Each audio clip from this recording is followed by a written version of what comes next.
I'm Elena, 33 years old, and last month my father called me crying. The first time in my entire life I'd ever heard him cry. 4 years ago I called my parents in tears, having just received a stage 2 cancer diagnosis. My dad said one sentence that I will never forget. Over the next 9 months, I endured 16 grueling rounds of chemotherapy and made 42 separate trips to the hospital, not a single visit from my family. They were too busy planning my brother's wedding. Now my father needs me. And my answer was exactly 7 words. Before I continue, if you end up liking the story, please take a moment to like and subscribe, but only if you genuinely connect with it. Drop a comment letting me know where you're watching from and what time it is there.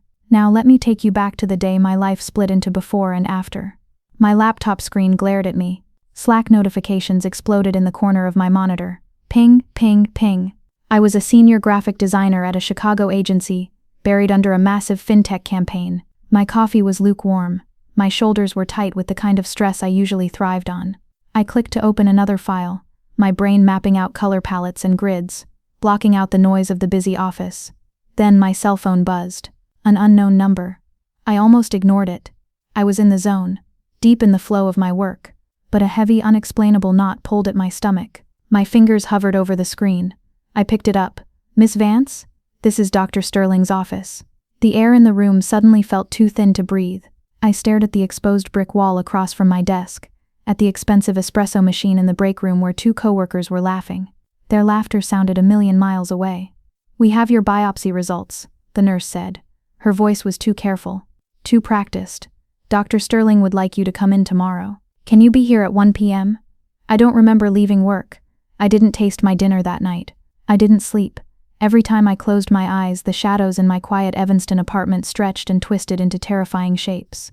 The silence of the night was deafening, pressing against my ears. I kept pacing the floor, staring at the snake plant on my windowsill, the only thing I had managed to keep alive for 4 years. "They don't call you in for good news." The thought played on a loop, a dark drumbeat in my mind. The next day at exactly 1 p.m., the sterile chemical smell of the clinic hit me like a physical blow. "Stage 2 breast cancer," Dr. Sterling said. She sat across from me, her hands folded neatly over a thick manila file. "My file. The tumor is aggressive. We need to start a treatment plan immediately. Surgery, followed by a rigorous course of chemotherapy." My vision blurred. I was 30 years old. I was still wearing the sharp black blazer I'd put on for work that morning. I watched my own hands grip the arms of the chair until my knuckles turned stark white. I felt my body detach, like I was floating up to the ceiling, watching a stranger trapped inside a failing machine. This couldn't be my life. These words belonged in a movie, in a nightmare, not in this brightly lit, quiet room. "Miss Vance. Elena." Dr. Sterling's voice pulled me back to the cold room. I blinked. The framed diplomas on her wall swam into focus. "Do you have someone who can drive you home?" My mind raced, slamming into dead ends. Maya, my best friend, was working a grueling shift at the hospital. My coworkers were just acquaintances. Pure panic clawed at my throat. I needed safety. I needed a shield. And in my family, my father, Thomas Vance, was the ultimate immovable wall. Growing up, his word was law. When things broke, Dad fixed them.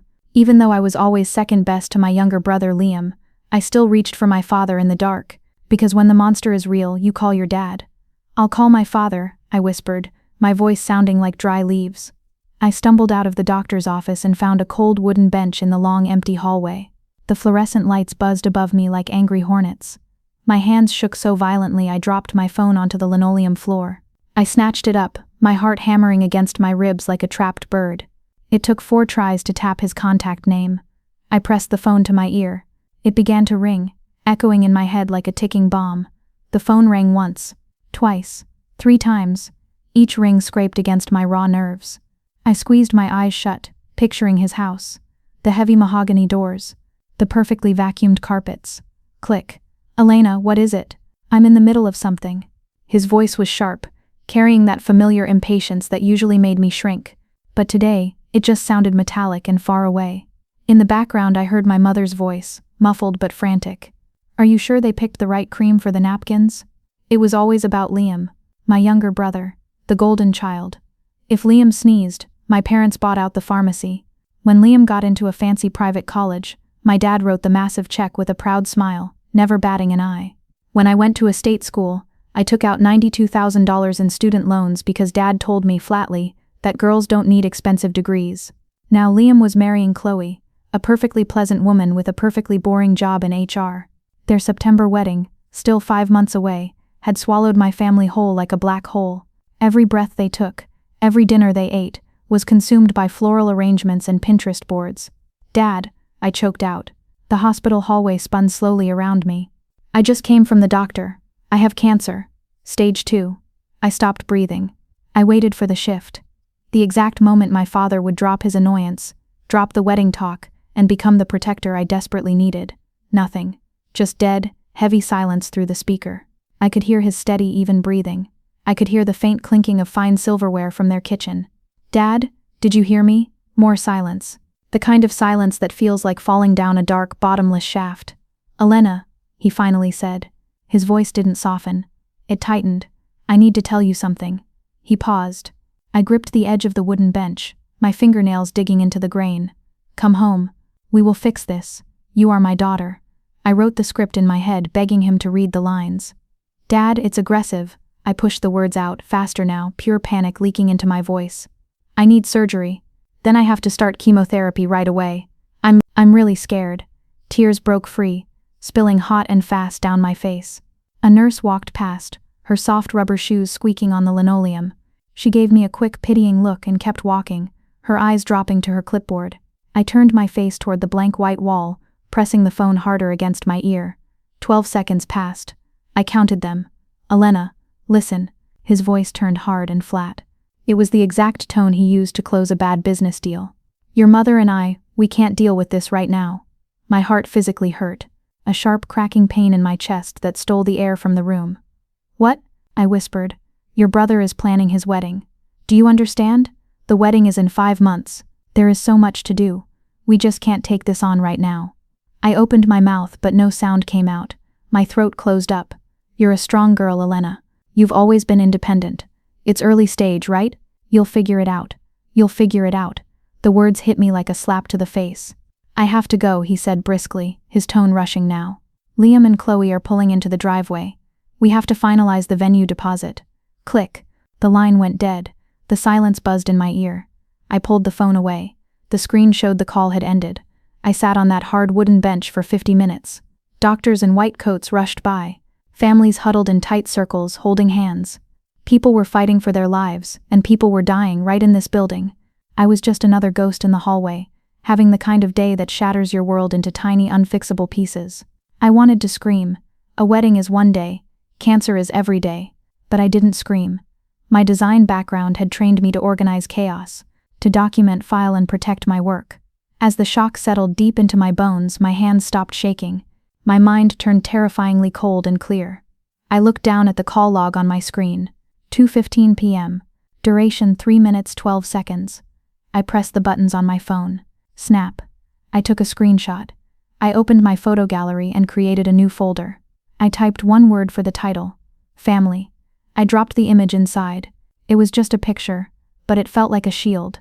I told myself it was for chemo brain, to track my medical timeline. But deep down I already knew the truth. I was gathering evidence. And that was the last time I called my father for help for 3 long years.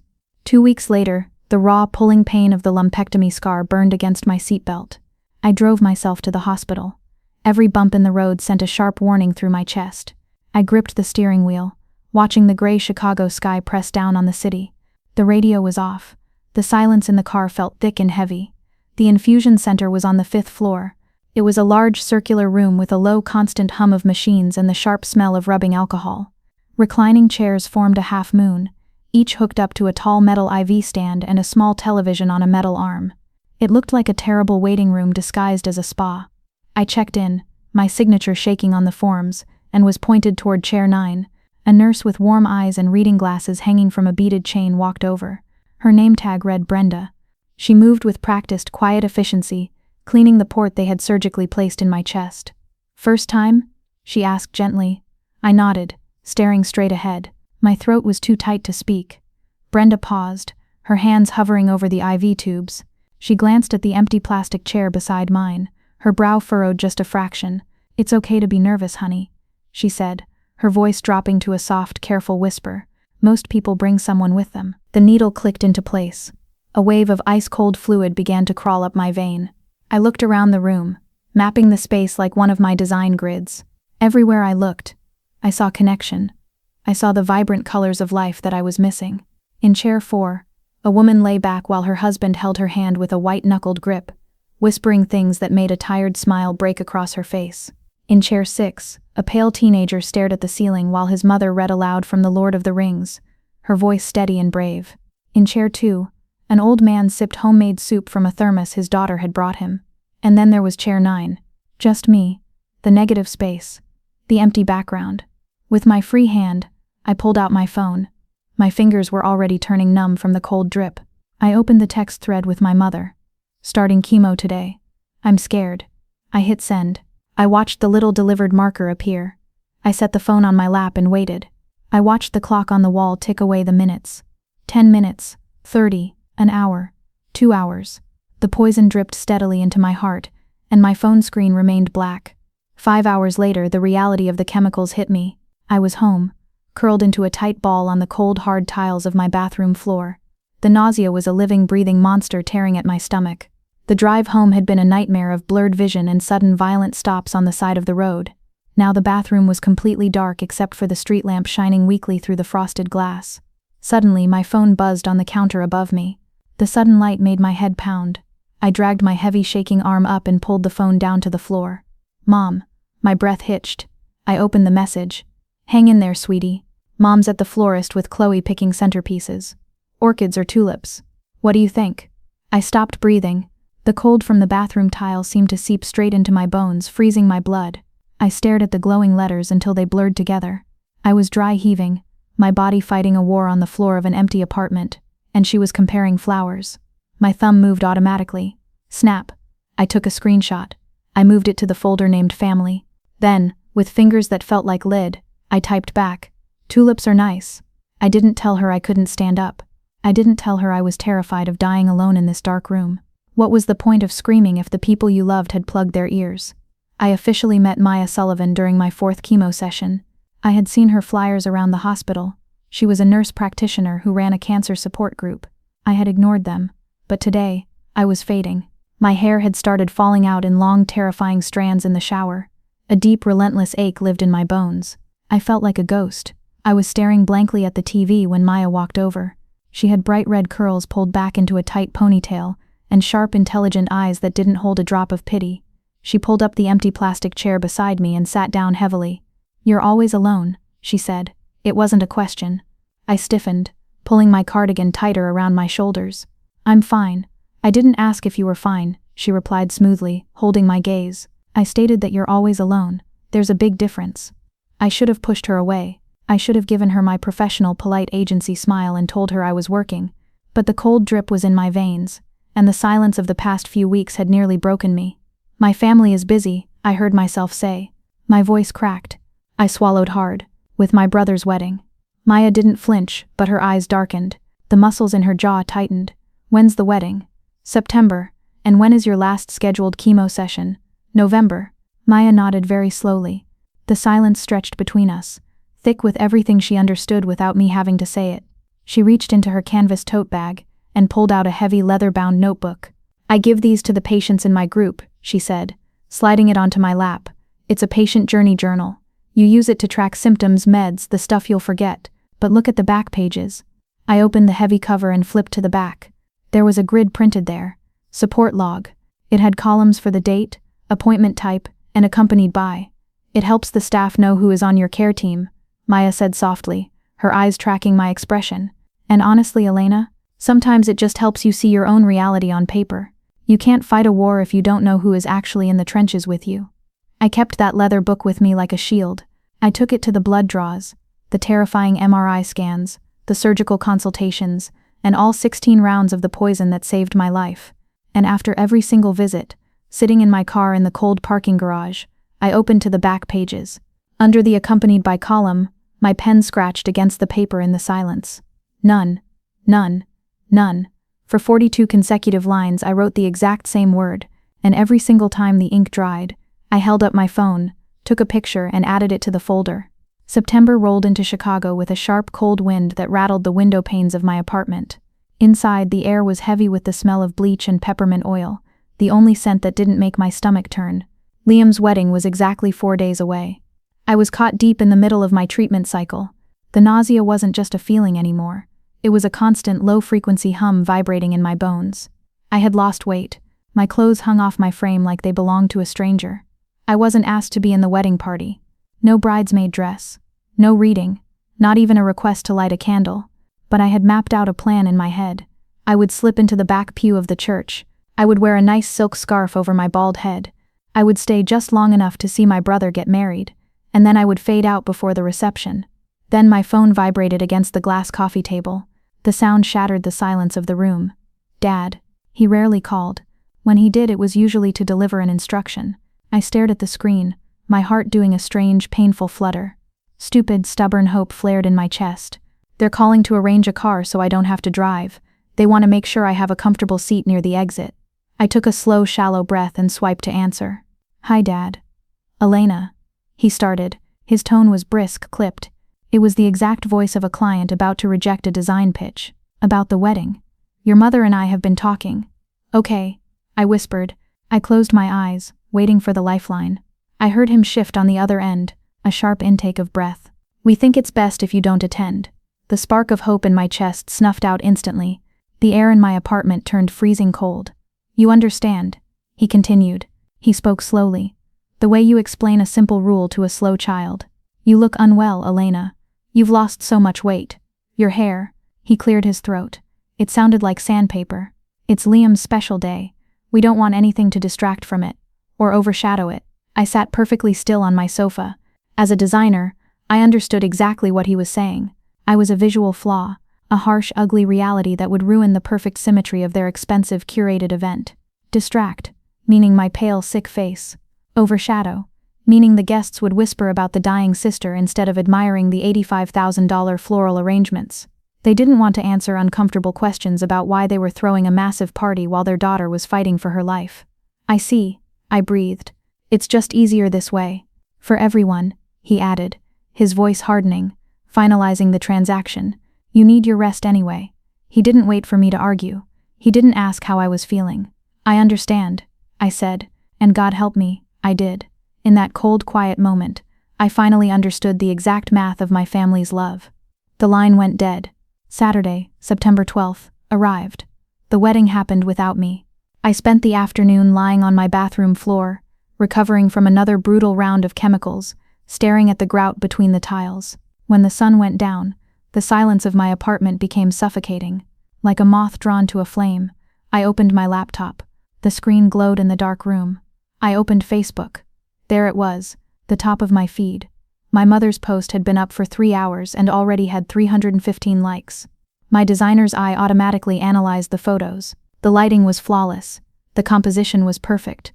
There was my father, standing tall in a custom Ralph Lauren suit, his chest puffed out with pride. There was my mother in navy silk, dabbing at a perfectly dry eye with a lace handkerchief. And Liam and Chloe, golden, glowing and triumphant in the center of the frame. 200 smiling guests surrounded them. Nobody in those pictures had any idea that the groom's sister was miles away, her body aching, throwing up into a plastic bucket. I scrolled down to the caption.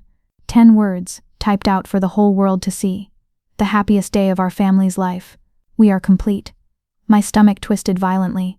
Not from the chemo, but from the sheer absolute betrayal. Complete. My hands were ice cold, but they didn't shake. I pressed the keys on my keyboard. Snap. I took a screenshot of the photos, the 315 likes, and those 10 devastating words. I dragged the file into the folder marked Family. Then I went to the settings menu.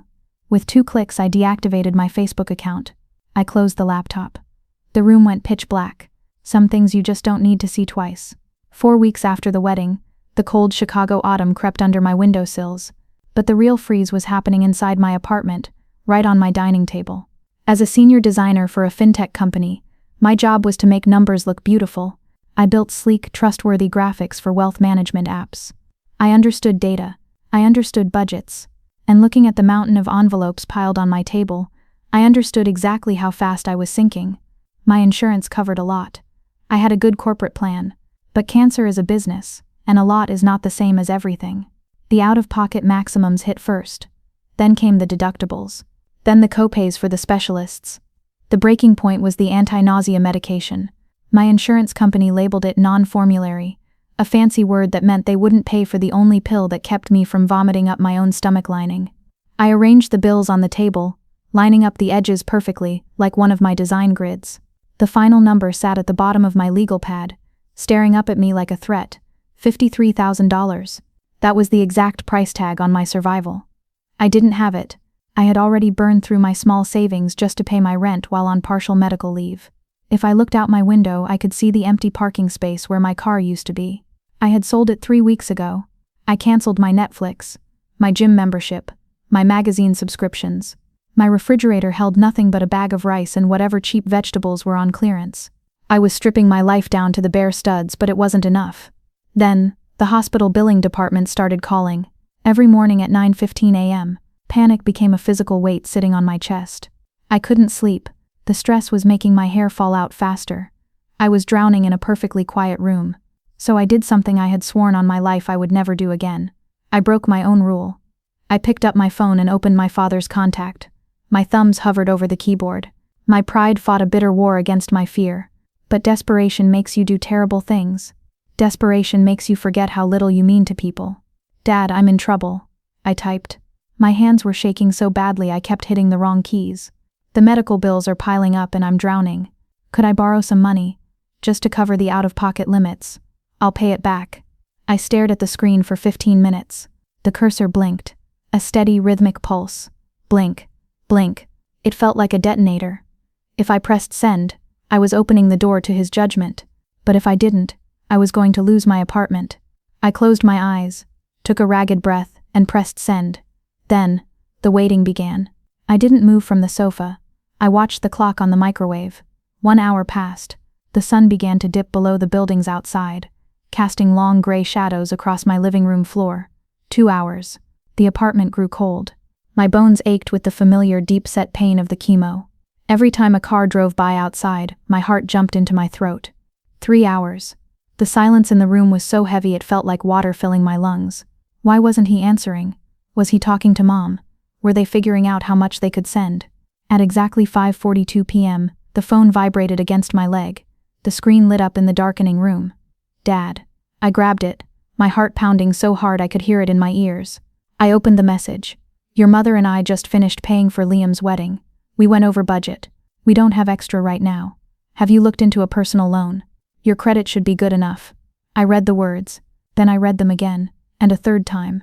I waited for the second text, the one that would say, "I'm so sorry, sweetie," or "We wish we could do more," or even just, "We love you." The screen stayed black. Nothing came. I sat in the dark, the cold light of the phone washing over my pale, tired face. A memory flashed in my mind, a group chat from 2 months ago, before I stopped looking at my family's messages. Liam had been bragging to his groomsmen. "Dad just dropped $85K on the venue and the caterer. He's the man. $85,000 for a single afternoon of drinking and dancing. $53,000 to keep his daughter out of bankruptcy and alive." They simply chose the party.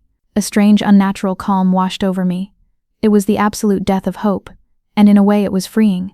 The tears didn't come. My eyes were perfectly dry. I pressed the buttons on the side of my phone. Snap. I took the screenshot. I opened the family folder. I dropped it in. It was getting crowded in there. That night, shivering under a cheap blanket, I opened my laptop. I used my skills as a fintech designer to navigate the banking websites I usually built. I applied for a personal medical loan. The screen flashed my approval. The interest rate was a crushing, suffocating 12%. I would be paying it off for years, chaining my future to this terrible year. I clicked accept. I would be in debt for a very long time, but I would be alive to pay it. At least I prayed I would be. Deep winter hit Chicago with a cruel, bitter bite. The wind howled off Lake Michigan, rattling the thin glass of my Evanston windows. But the real storm was inside my body. My oncologist had warned me about the cumulative effects of the poison. It builds up. Every round is a heavier brick added to a crumbling wall. At 3 a.m. the wall collapsed. I woke up shaking so violently my teeth clattered together. My bedroom was pitch black, freezing cold, and smelling faintly of sick. I tried to sit up, but my muscles simply refused. When I finally dragged my heavy head off the pillow, something felt wrong. I reached up with a trembling hand. My hair. The dark, thick hair my mother used to braid when I was a little girl.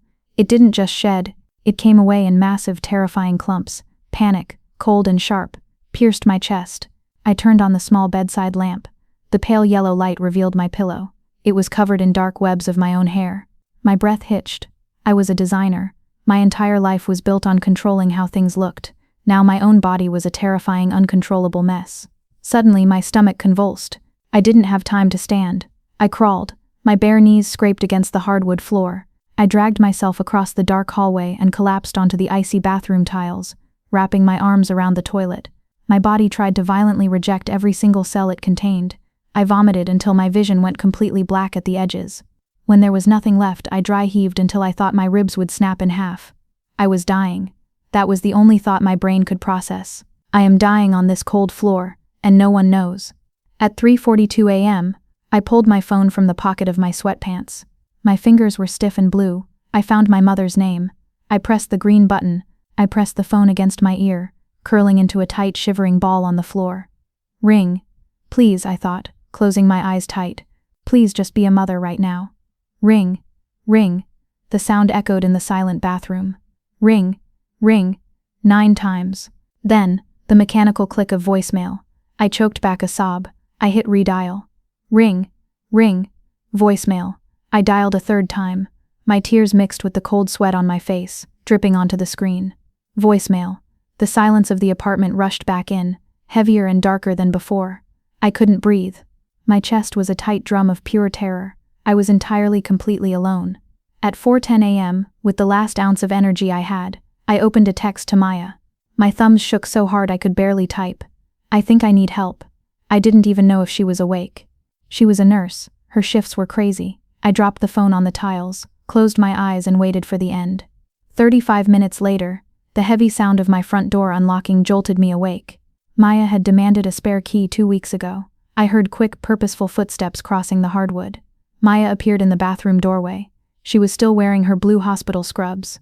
She looked at me, bald, covered in sweat, curled around the base of the toilet like a discarded rag doll. She didn't gasp. She didn't ask silly questions. She just dropped her bag, knelt on the freezing tile beside me and went to work.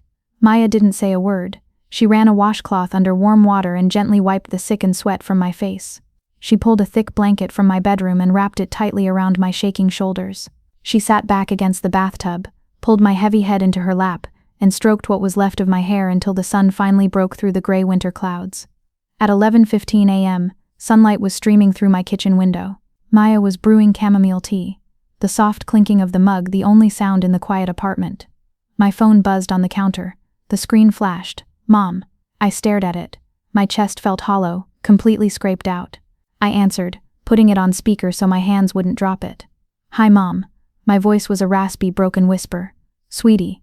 Her voice was loud, bright and perfectly cheerful. You called last night? I had my phone on silent. She paused, but not long enough for me to answer. Chloe and I were at the spa yesterday, she continued, her tone light and breezy. Post-wedding stress relief, you know how it is. We got these amazing deep tissue massages and I just slept like an absolute rock.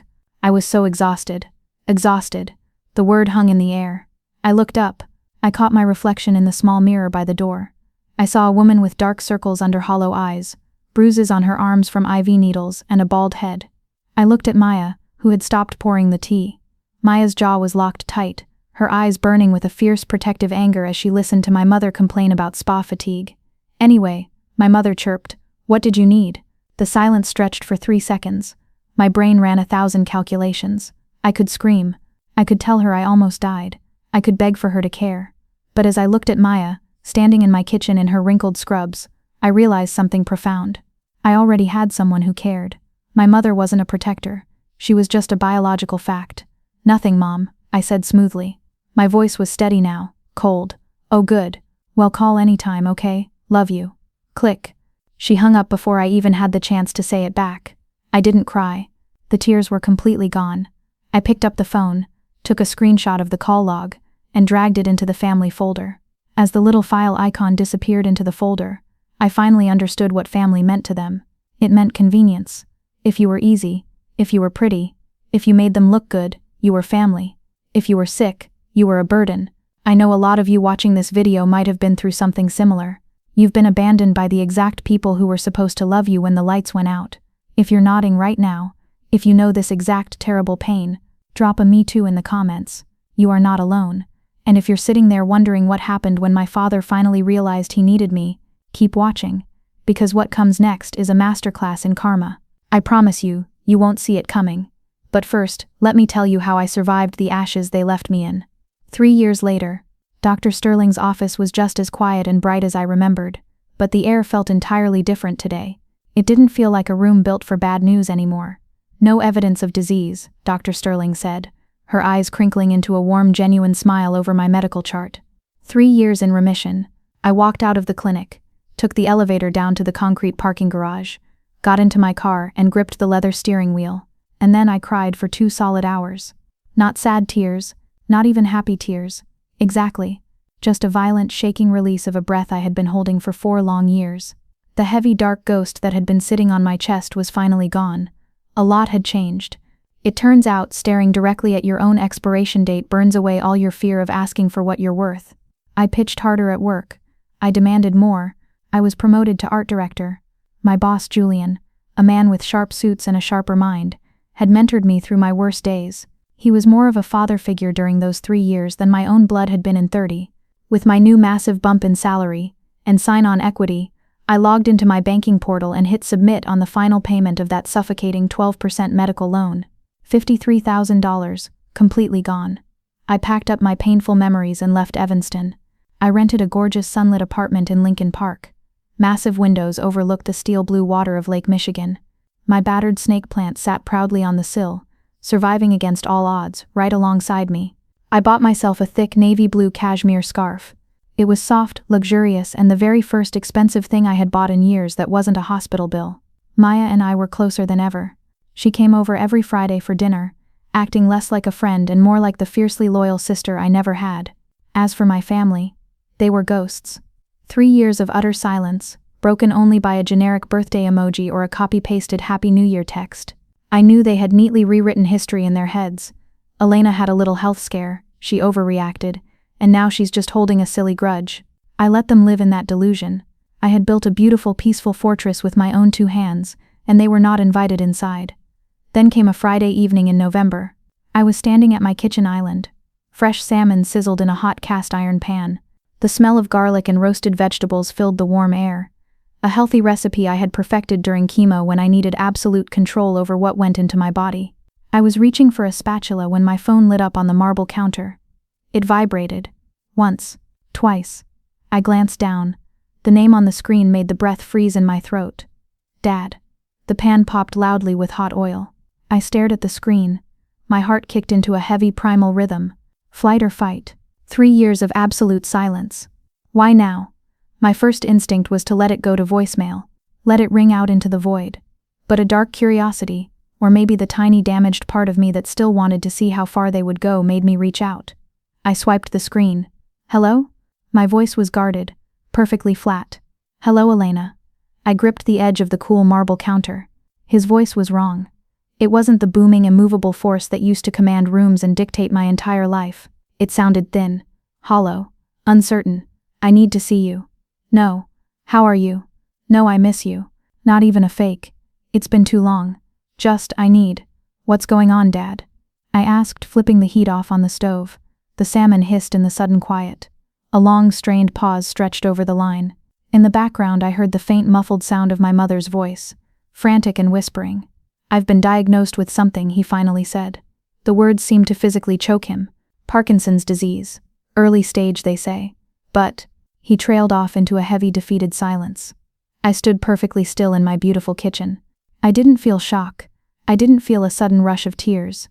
I just felt a cold, sharp beam of clarity scanning the situation. I need my family around me right now, he pushed out. There's a dinner Saturday at the house. Your mother, Liam, and Chloe. I want you there. We need to discuss the future. The future. The words tasted bitter. As if I hadn't spent the last 4 years clawing my way out of a grave they happily left me in, just to build a future of my own. Okay. I heard myself say, my voice eerily calm. I'll be there. I hung up the phone. The screen went dark, and then the realization hit me like a physical punch to the gut. In that entire 3-minute phone call, he never once asked if my cancer had come back. He didn't even know if I was officially in remission. I spent the next 3 days shifting between a dark dread and a razor-sharp focus. I am an art director. My job is to research and analyze. So I looked up Parkinson's disease. Early stage isn't an immediate death sentence, but it is a slow, cruel decline, tremors, muscle stiffness, eventual loss of all motor control. It requires round-the-clock long-term care. It requires absolute patience. It requires someone willing to completely put their own life on hold. I closed my laptop. The puzzle pieces snapped together with a sickening click. I knew exactly why my father had called me after 3 years. It wasn't a sudden burst of parental love. It was a business decision. He needed a caregiver, and in their minds I was the perfect logical choice. The leftover daughter. The one without a husband to object. The one without children to raise. The one who had always been expected to shrink herself to make room for their comfort. I called Maya that night, pacing the length of my living room. "You're actually going?" she asked. I could hear the tight, protective worry in her voice. "I need to know exactly what they want," I said, looking out at the dark waters of the lake. "And I need them to look me directly in the eye when they ask for it. Maya, I'm not going to let them manipulate me anymore." I reached out and touched the soft navy cashmere scarf hanging by the door. "But I have to face them. Does that make sense?" Maya was quiet for a long moment. I could hear her breathing steadily. "You know that folder you've been keeping on your phone? The screenshots? The journal pages? Yeah, bring it," she said, her voice dropping an octave. "Just in case. Not to be vindictive, Elena, but to remind yourself of the exact truth when they try to rewrite history." I hadn't opened that folder in over a year, but that night, sitting in the quiet safety of my bed, I tapped the icon. Family. I scrolled through the darkness of my past. The cold texts about the loan. The call logs at 4 a.m., while I was choking on the bathroom floor. The photos of Maya's leather notebook, with the word none written 42 times. The ultimate evidence of my family's love, told purely in data. Saturday arrived with a gray biting chill. I dressed carefully, like a soldier putting on armor. Black, sharply tailored slacks, a cream silk blouse, and my navy cashmere scarf draped perfectly over my shoulders. I looked successful. I looked fiercely healthy. I looked like a woman who had built an empire out of the ashes they had abandoned her in. Maya texted me right as I put my hand on the doorknob. "Remember, you don't owe them anything. Not a single thing." The drive to Oak Park took exactly 35 minutes. My tires crunched over the familiar driveway. My parents' house was identical to my memory. A pristine, massive white colonial with black shutters. The lawn was so perfectly manicured it looked artificial. It was the house I grew up in, but it had never been a home. It was simply a stage where love was always a transaction. I sat in my car for 10 full minutes, the engine ticking quietly as it cooled in the freezing driveway. I stared through the windshield at the warm golden light spilling from the dining room windows of the massive white colonial. From the outside it looked like the perfect American home. But as an art director I knew all about facades. I knew how to use perfect lighting and expensive framing to hide a rotting foundation. I reached over to the passenger seat and grabbed my leather purse. Inside, my phone rested against the lining. The family folder was loaded. The trap was set. I just wasn't entirely sure yet who was going to bleed when it snapped shut. I stepped out of the car. The icy wind bit at my cheeks, but I welcomed the sting. It kept my mind sharp. I walked up the long brick pathway, my heels clicking a steady, confident rhythm in the quiet neighborhood. I pressed the glowing doorbell. It chimed the exact same 3 notes it had my entire life. I waited. The heavy silence of the porch pressed in on me. The heavy mahogany door swung open. My mother stood there. "Elena," she gasped. Her face was a complex, twitching map of forced joy, deep relief and an underlying sickening guilt. Before I could brace myself, she pulled me into a tight hug. The suffocating scent of Dior J'adore, the exact perfume she had worn to Liam's wedding while I was vomiting at home, filled my nose. I didn't hug her back. I kept my arms strictly at my sides, my posture straight. "You look wonderful. Come in, it's freezing," she babbled, her voice a pitch too high, her eyes darting nervously away from mine. I stepped into the grand foyer. The house hadn't changed, yet it felt entirely alien.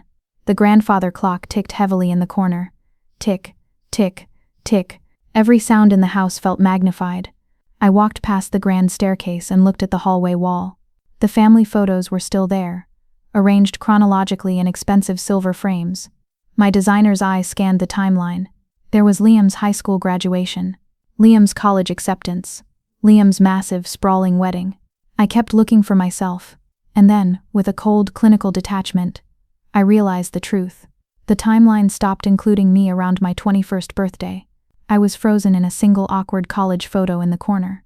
My mother had curated the wall like a museum exhibit, carefully editing out the sick daughter who didn't fit the brand. Elena. I turned. Liam stood at the entrance to the dining room. He approached me with his arms spread wide, playing the role of the golden boy. But up close he looked different. He looked bulky and soft. The distinct softness of a man who had never had to fight for his life. A man who had every obstacle quietly swept out of his way. "You look great. Really great," he said, his voice carrying a slight tremor of unease.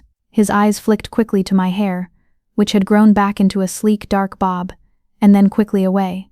He had the decency to look slightly ashamed. Behind him, sitting at the long mahogany table, was Chloe. She offered a tight, polite smile, one hand resting protectively over her swollen belly. 6 months pregnant. The next generation of Vance favoritism was already in production. And then, I looked at the head of the table. My father. Thomas Vance had always taken up all the oxygen in a room, but the man sitting in that chair looked diminished. His shoulders were bowed under his expensive sweater. His skin was gray, pulled tight over his cheekbones, but the most glaring detail was his left hand. It rested on the pristine white tablecloth, and it was trembling, a rhythmic, uncontrollable shake. He was actively pressing it down, trying to hide the weakness, but he couldn't stop it. When his eyes met mine, I saw something entirely foreign in them. I had seen anger in his eyes. I had seen disappointment. I had seen cold indifference. But tonight, for the very first time, I saw fear. "Sit down, Elena." His voice broke the silence. He tried to inject it with his old booming authority, but the edges were frayed and weak. "We have a lot to discuss." I walked slowly to the only empty chair, directly across from Liam. I sat down. I kept my back perfectly straight. I placed my purse on the hardwood floor, right next to my pristine heels. My mother rushed to serve dinner. Rack of lamb, roasted potatoes, green beans almondine. She filled the plates with frantic, nervous energy. We ate in suffocating silence. The scrape of silver forks against fine china echoed in the large room. The tension was a living thing, crawling across the table, wrapping around our throats. Nobody looked at each other. Liam chewed mechanically. My mother kept taking tiny sips of her ice water. I ate methodically, chewing every bite, projecting absolute, unshakable control. When the plates were finally cleared, the air in the room seemed to freeze. My father gripped the edge of the heavy table. He tried to push himself up to stand, a power move he had used in boardrooms his whole life. But his legs resisted him. He wavered, his knuckles turning white, before finally finding his balance. "I'll get right to it," he said, breathing heavily. "You all know about my diagnosis. Early-stage Parkinson's. But the doctors have been very clear. It is going to progress. I am going to lose motor function. I will need daily, long-term assistance." He let the terrible words hang in the air. Tick, tick, tick. The grandfather clock counted the seconds. My mother looked down at her empty plate, her hands trembling. Liam shifted uncomfortably in his chair, suddenly fascinated by his napkin. Chloe rubbed her belly. "We've discussed it as a family," my father continued. "When?" I thought, my heart beating a slow, icy rhythm. "When was this discussed without me?" "And we believe," he said, his voice growing a fraction louder, trying to command the room. "The best arrangement is for someone to move back home to help with my care." His eyes left Liam. They left Chloe. They bypassed my mother. They landed directly, heavily on me. "Elena, you're the obvious choice." I felt the word obvious hit me like a physical blow to the chest. Not "we would be so grateful if you could." Not "we are asking for your help." Obvious.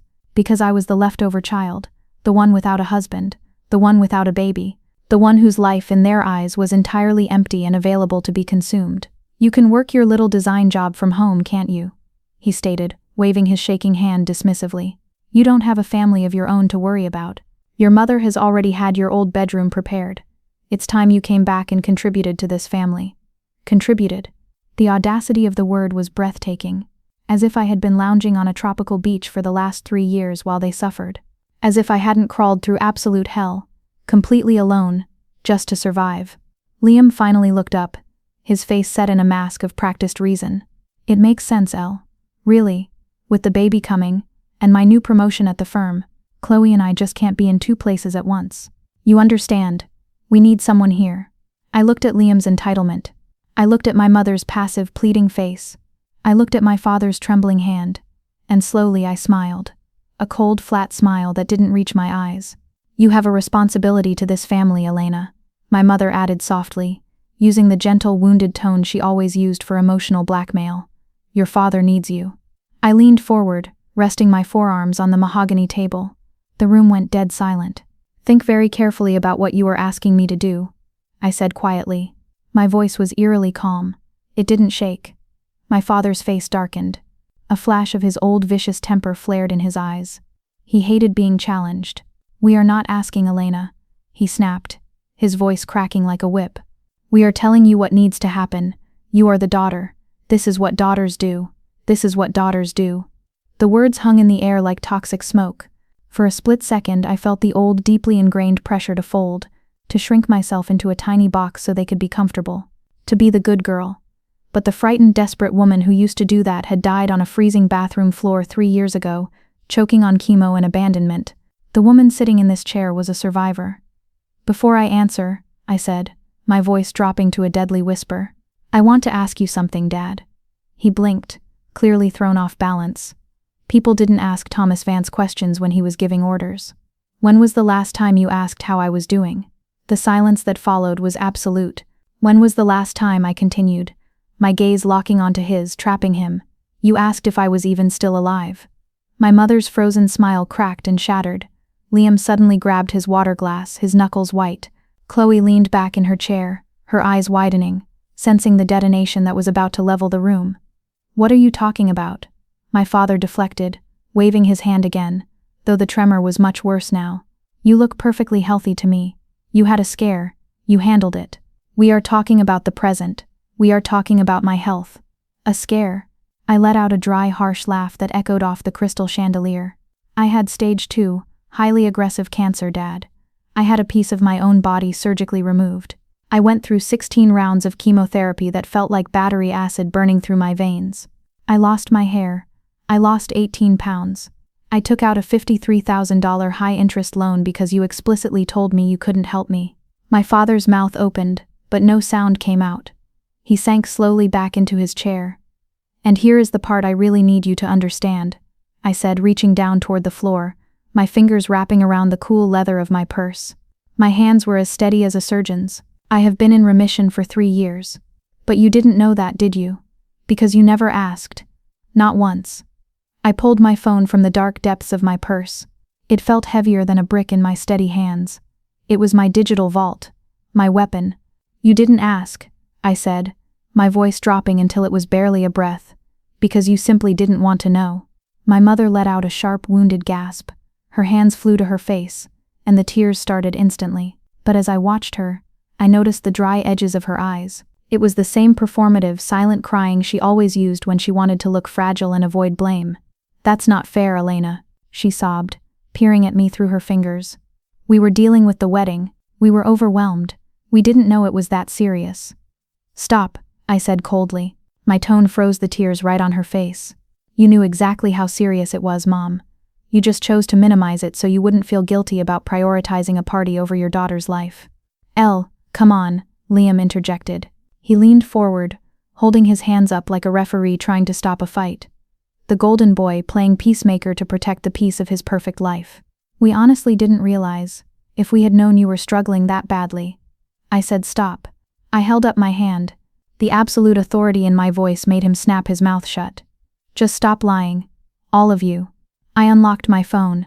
The screen cast a pale, cold glow over the center of the dark mahogany table. I opened the folder marked Family. I tapped the first image, turned the phone around and pushed it slowly across the polished wood. Would you like to see the text messages? I asked, my voice ringing out clearly in the silent room. Let's start here. This is the exact message from the day of my diagnosis. I told Dad I had stage 2 cancer and needed chemo immediately. I didn't need to look at the screen. The words were burned into my memory. His exact response was, "We can't deal with this right now. Your brother is planning his wedding." My father went deathly pale.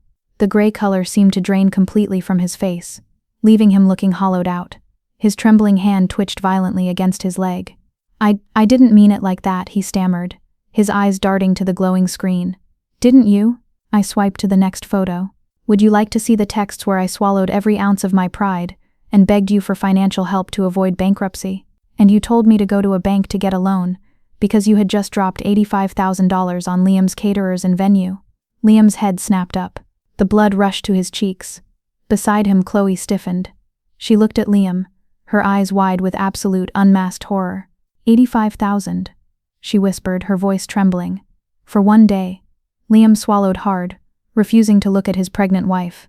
His perfect narrative was cracking right open at the dinner table. Or maybe, I continued ruthlessly, swiping to the next series of photos, you would like to see my patient journal from the oncology ward. I zoomed in on the pages of Maya's leather notebook. The screen showed the neat, organized grid I had drawn. Lines and lines of dates, I said, my voice vibrating with a terrible, contained rage. Blood work. MRI scans. Poison dripping into my veins. Look at the last column. Look at it, Liam. Liam leaned forward slowly, as if drawn by a magnet. His eyes tracked the glowing screen. He saw the word none written in my careful handwriting. 42 hospital visits, I said, my voice dropping to a harsh, raw whisper. 16 rounds of chemotherapy. 0 visitors. 0 phone calls to check if I made it home. 0. The dining room fell into an absolute terrifying silence.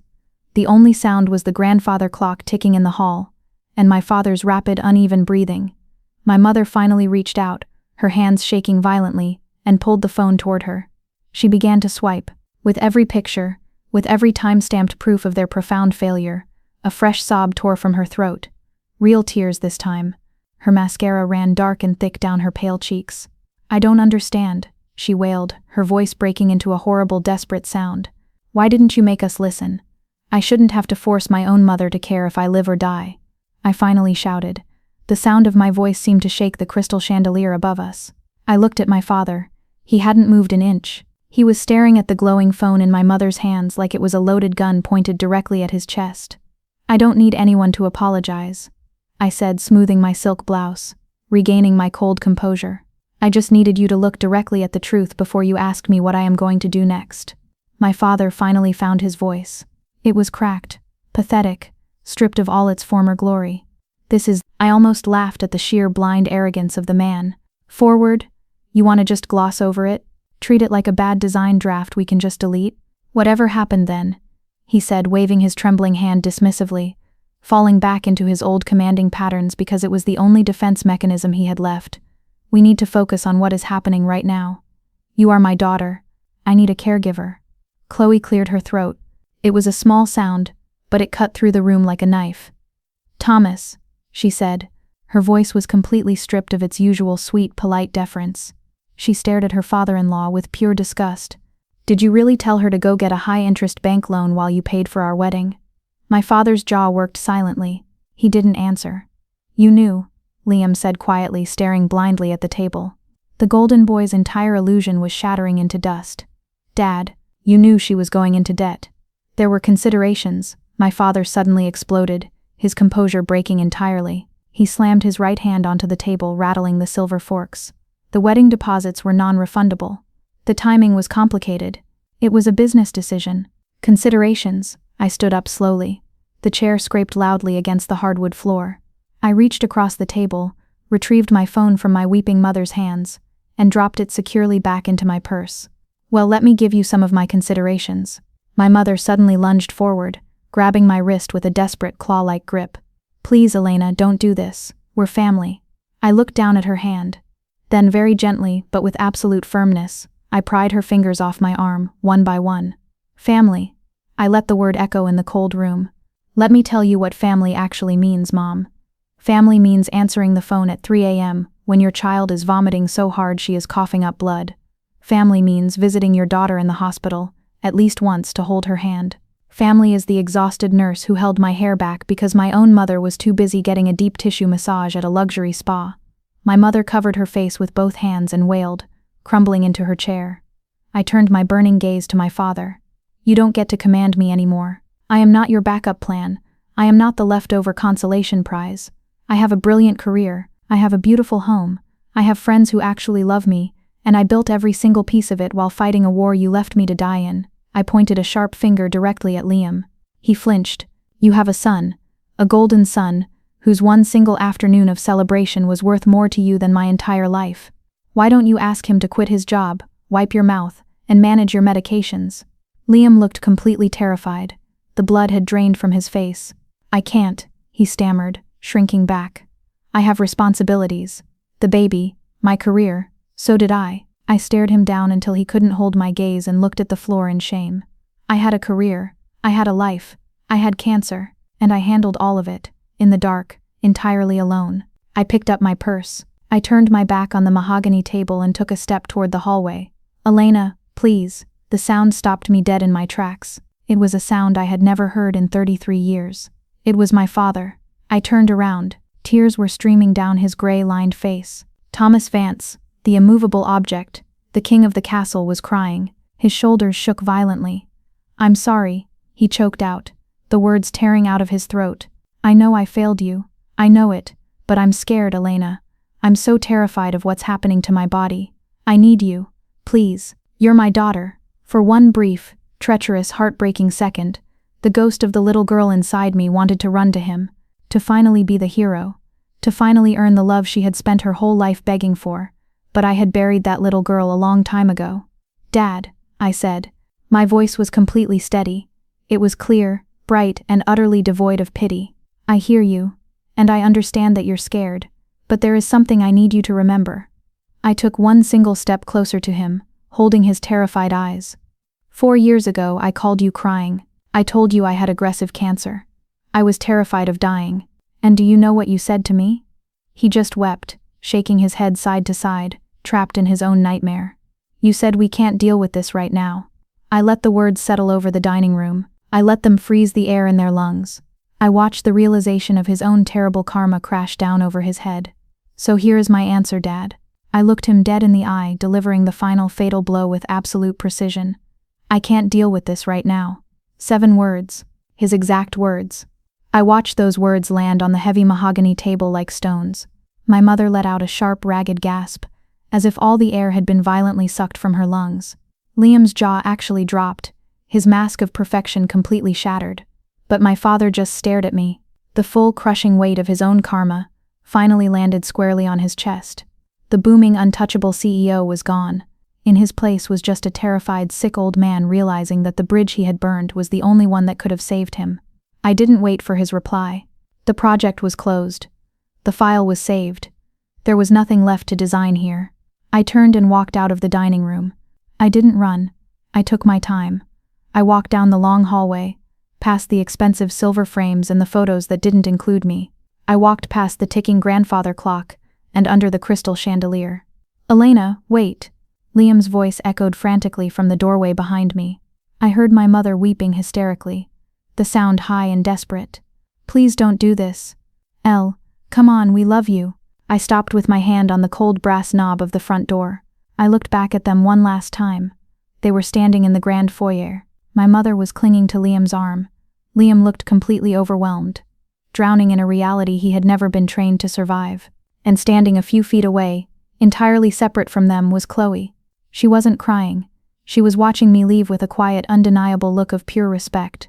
Mom, I said, my voice steady and clear in the echoing hall. Family doesn't leave you alone in the dark to die. And love isn't a business transaction you only offer when you need a favor. I opened the door and stepped out into the crisp, freezing Chicago night. As I walked down the brick driveway, a neighborhood patrol car rolled slowly down the quiet street. Its headlights swept over the perfectly manicured lawns, washing over me in a bright, brief flash like an interrogation spotlight. I didn't flinch. I felt a strange, profound numbness, a clinical detachment. I felt like a survivor walking away from the twisted metal of a terrible wreckage, leaving the investigation to the people who had caused the crash. I got into my car. I started the engine. In the rearview mirror, I saw the massive White House glowing in the dark, a tomb built on secrets. I put the car in drive and pulled away. I didn't look back, and for the very first time in 33 years, my lungs expanded fully. I was completely free. 2 weeks later, my phone vibrated. My mother's name flashed on the screen. I answered it, not out of duty but out of a cold, clinical curiosity. Hello, Liam had to take a leave of absence from work, she said immediately. Her voice was hollow, stripped of all its usual fake cheer. It sounded like an empty room. Your father's condition is progressing faster than the doctors expected. Liam was trying to manage it, but he missed a massive project deadline at the firm. He lost his promotion. I looked out the window of my beautiful apartment at the blue waters of Lake Michigan.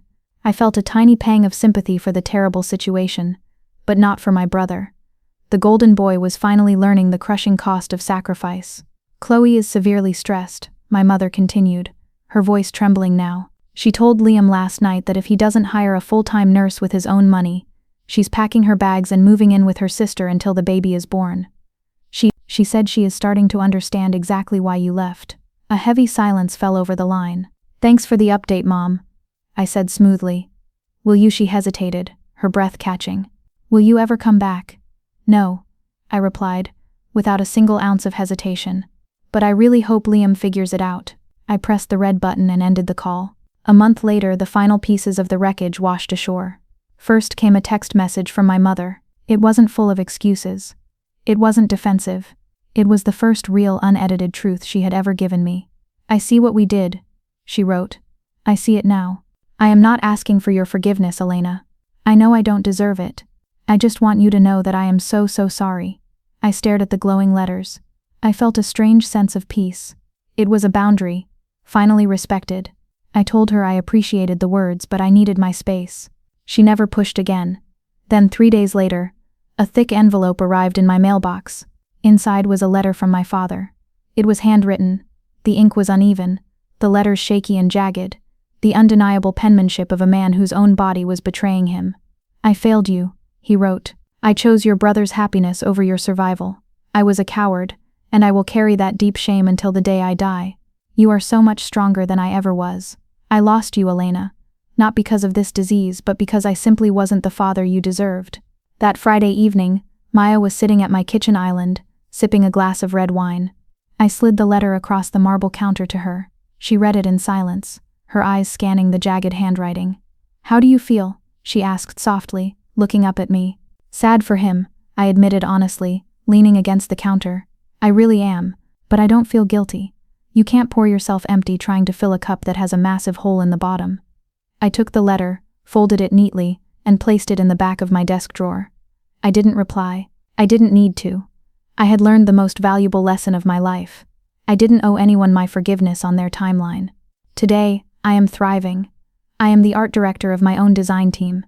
I am engaged to an amazing, kind man named Noah, who knows every single one of my invisible scars and loves me fiercely for them. My chosen family is beautiful, a little messy, and relentlessly loyal.